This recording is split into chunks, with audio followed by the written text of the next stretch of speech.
साल था 1912। दुनिया देख रही थी एक ऐसा जहाज जो सबसे अलग था, आरएमएस टाइटैनिक। यह आलीशान जहाज अपने समय का सबसे बड़ा जहाज था। टाइटैनिक ने अपना पहला सफर साउथहैम्पटन, इंग्लैंड से शुरू किया, जिसका मंजिल था न्यूयॉर्क सिटी।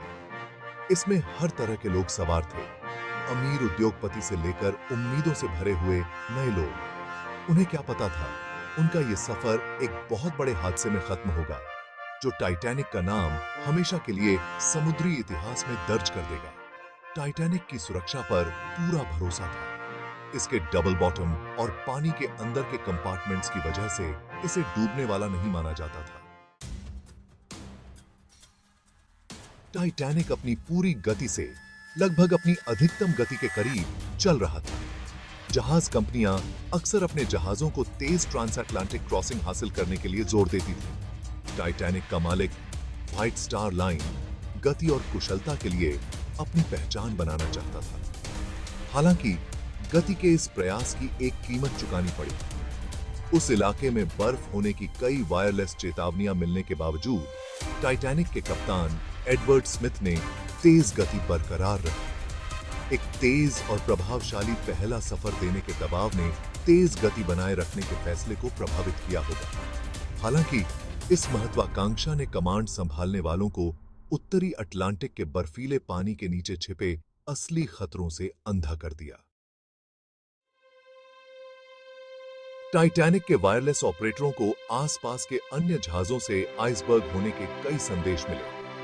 हालांकि ये सभी चेतावनियां कप्तान या ब्रिज पर मौजूद अधिकारियों तक नहीं पहुंच पाई। कुछ संदेशों को अनदेखा कर दिया गया या महत्वहीन समझकर खारिज कर दिया गया। टाइटैनिक के वायरलेस सिस्टम का इस्तेमाल मुख्य रूप से यात्रियों के संदेशों के लिए किया जाता था, न कि नेविगेशन संबंधी चेतावनियों के लिए। सुरक्षा संदेशों पर यात्रियों के संचार को प्राथमिकता देना एक घातक गलती साबित हुई।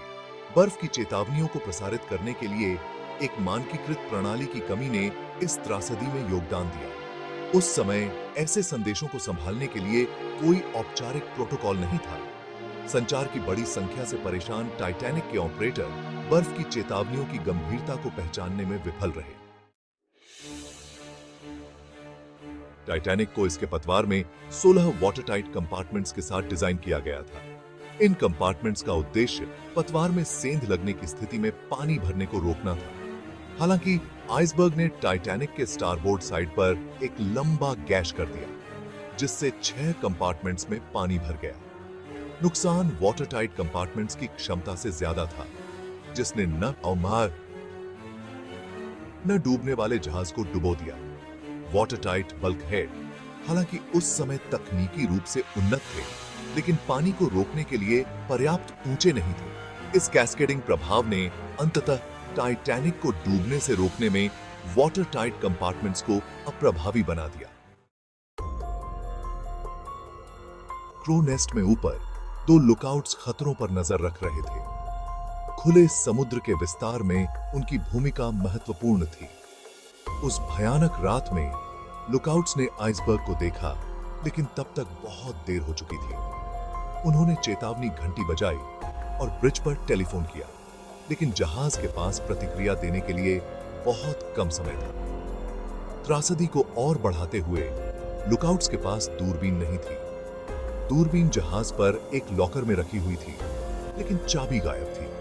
अगर लुकआउट्स के पास दूरबीन होती तो शायद वे आइसबर्ग को जल्दी देख लेते। संभवतः टाइटैनिक को अपना रास्ता बदलने के लिए पर्याप्त समय मिल जाता। जैसे ही टाइटैनिक डूबने लगा, यात्रियों में अफरा तफरी और डर व्याप्त हो गया। इस हंगामे के बीच वॉलेस हार्टले के नेतृत्व में जहाज के बैंड ने बजाना शुरू कर दिया। उन्होंने यात्रियों को शांत करने और आने वाले कयामत के सामने सामान्यता की भावना प्रदान करने के लिए बजाया।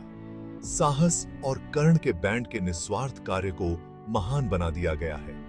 वे तब भी बजाते रहे जब डेक उनके पैरों के नीचे झुक रहा था।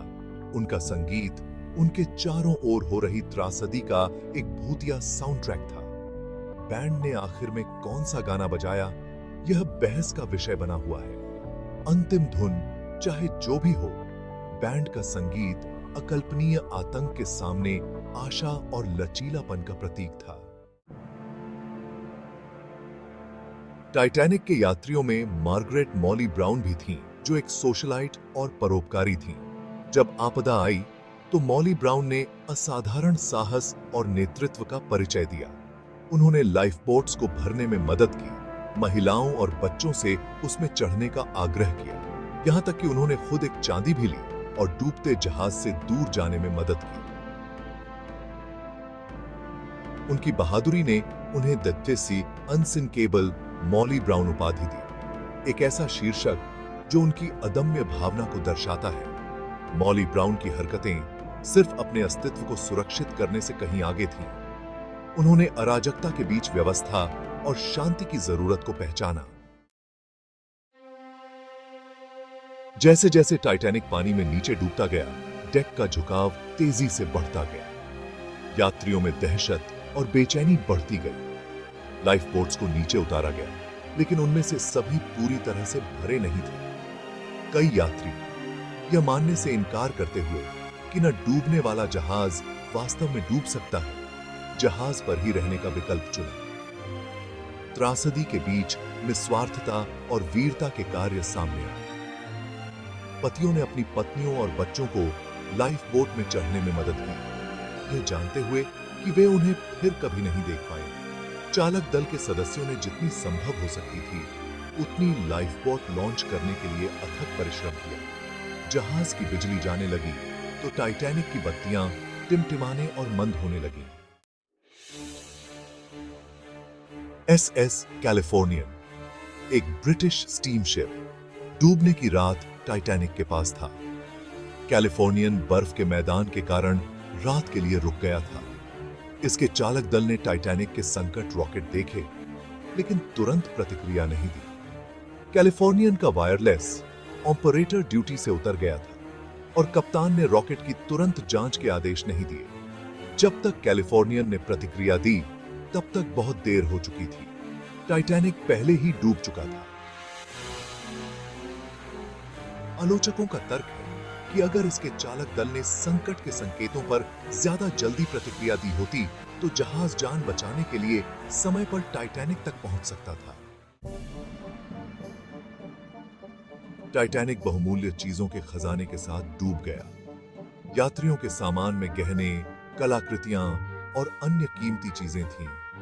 एक अनमोल हीरे के हार, हार्ट ऑफ द जेकी, द ओशन के बारे में अफवाहें फैली हुई हैं, जो वास्तविक होप डायमंड से प्रेरित है। कहा जाता है कि यह जहाज पर था। खोए हुए खजानों के आकर्षण ने टाइटैनिक के मलबे वाली जगह पर कई बचाव अभियान चलाए हैं। गोताखोरों ने व्यक्तिगत सामान से लेकर जहाज के टुकड़ों तक कई तरह की कलाकृतियां बरामद की हैं। हालांकि मशहूर हार्ट ऑफ द ओशन का हार, अगर वह कभी था, तो अभी भी गायब है। कुछ लोगों का मानना है कि टाइटैनिक का डूबना सिर्फ एक दुर्घटना से ज्यादा था। दशकों से एक श्राप की अफवाहें चल रही हैं। एक सिद्धांत का सुझाव है कि टाइटैनिक का पतवार नंबर 390904 उल्टा देखने पर नो पोप बनता है, जिसे कुछ लोगों ने एक बुरे शगुन के रूप में व्याख्यायित किया। अन्य लोग मिस्र की एक पुजारिन की ममी की ओर इशारा करते हैं, जो कहा जाता है कि जहाज पर लाई गई थी। दावा करते हैं कि यह दुर्भाग्य लाई। हालांकि इन सिद्धांतों के पास ठोस सबूत नहीं है, लेकिन वे अकथनीय घटनाओं के लिए स्पष्टीकरण तलाशने की मानवीय प्रवृत्ति को प्रकाशित करते हैं। टाइटैनिक का डूबना इतिहास की सबसे मनोरम समुद्री आपदाओं में से एक है।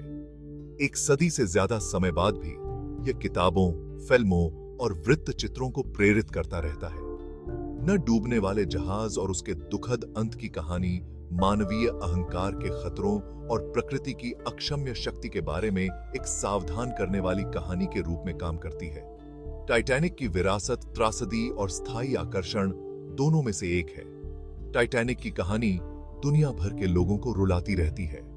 समुद्र तल पर पड़ा टाइटैनिक का मलबा जीवन की नाजुकता और अतीत की गलतियों से सीखने के महत्व की एक दुखद याद दिलाता है।